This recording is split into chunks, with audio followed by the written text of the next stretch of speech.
Hey yo, hey y'all. This is Yoli and YLB getting back to y'all with my update on what's been going on with me. I gave y'all a little bit, a mini one, but I didn't get into details like I wanted to. Not that I'm gonna so much get so deep here, but I'm just gonna let y'all know what's pretty much been going on with me.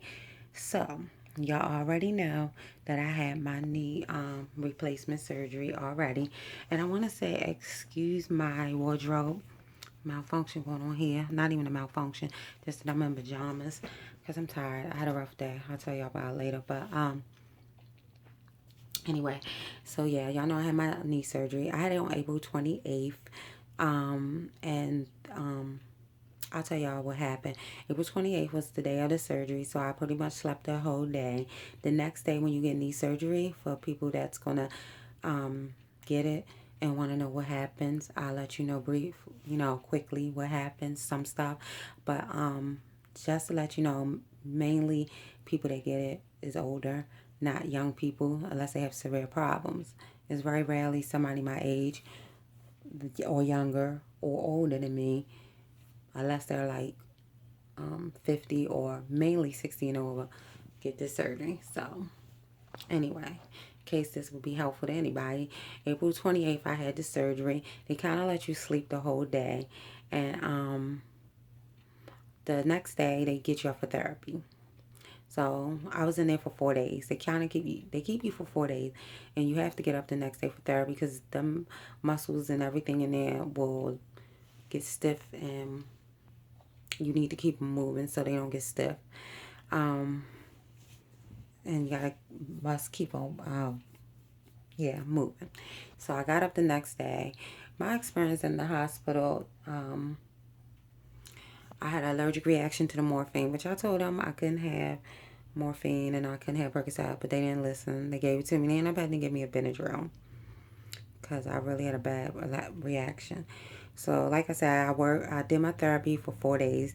I really pushed myself. It's important that you push yourself because this is where the therapist, oversee you and determine whether you're a candidate to go home or a nursing home. Of course, you the patient. Don't ever let them make you feel like you don't have rights because you do. If you don't show that you can do it at home and they feel like you belong in a nursing home, with their better judgment, I would do what they say. But of course, it's your rights. Okay?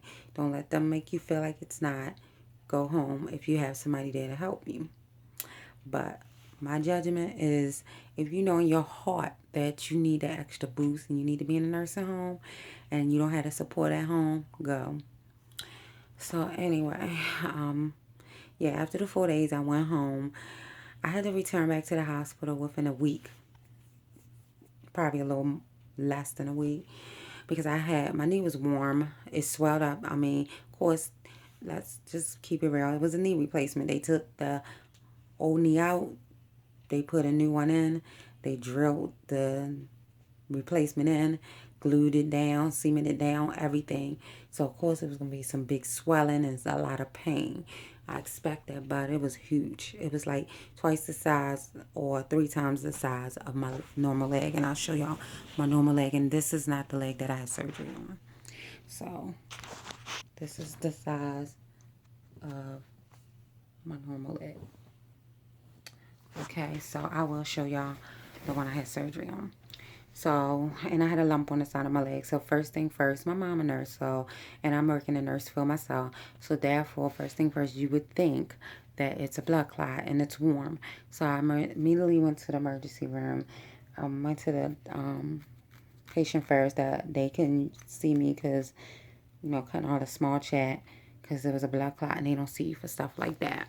Just telling y'all so y'all know not to go for nothing too serious because they won't see you.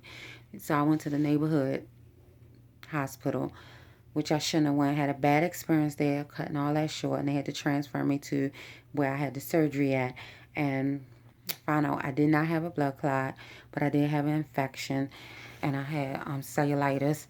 So I had to stay in there, I think a day or two, and then I came back home on antibiotic. They had me on severe antibiotic while I was in there, and I began to feel good that first day after they gave me the antibiotic. Um, So they sent me back home. I came home the first time on Oxy because that's what they was giving me when I had the surgery. Oxycontin and Dilaudid. Dilaudid through IV. And of course, they don't like to give you that because people get addicted.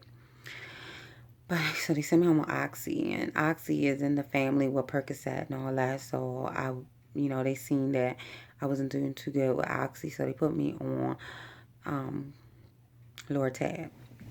So I went home on Lortab the second time around, which in the beginning it was not working for me, but it eased some of the pain, and then as I got better, it started working for me. I had home visit nurse. But they weren't nurse. They was PT doing therapy with me 2 days a week. 2 days a week. But right before I went back in the second time, I had them 2 or 3 days a week. And then when I went in the second time, it kind of bumped out my service. So I had to go get a new prescription and everything to get them started back up. Also, when I was in the hospital the second time, no therapy came around.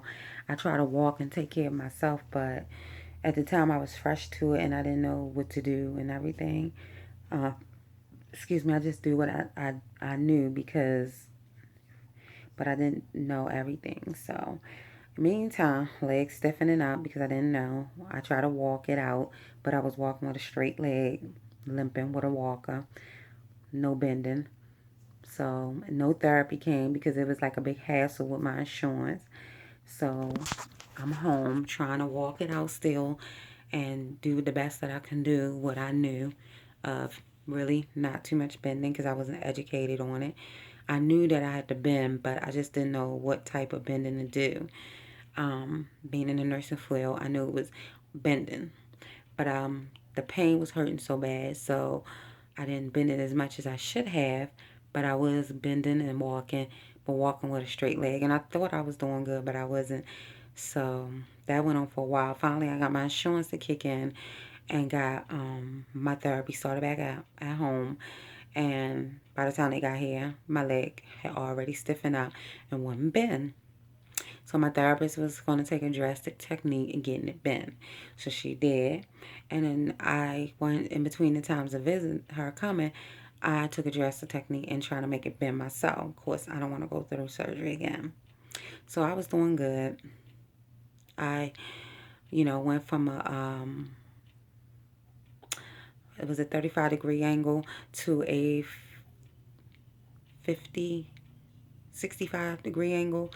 So I was some progress going on. If y'all know what I'm talking about. So we was going in the right direction. But then I decided to go this past weekend with my husband to go see my in-laws and see a friend of ours, and then go to his house for a birthday dinner, which the trip was too long. I sat in that car stiff for probably over 2 hours and back over 2 hours. And everybody was catering to me, even though I was trying to keep moving at his house and people's house. And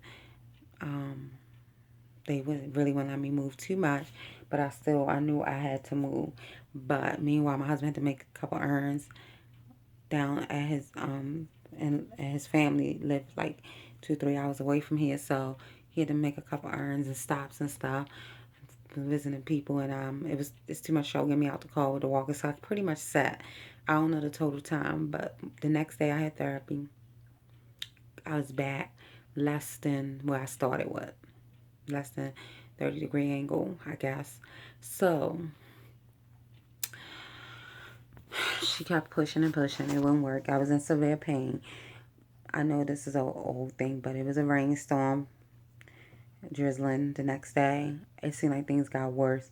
So she called a doctor, the therapist, and I went to the doctor's today, and the news is she thought that they was going to have to, typically they usually go back into your knee and remove the scar tissue so you can bend your leg and cut the muscles.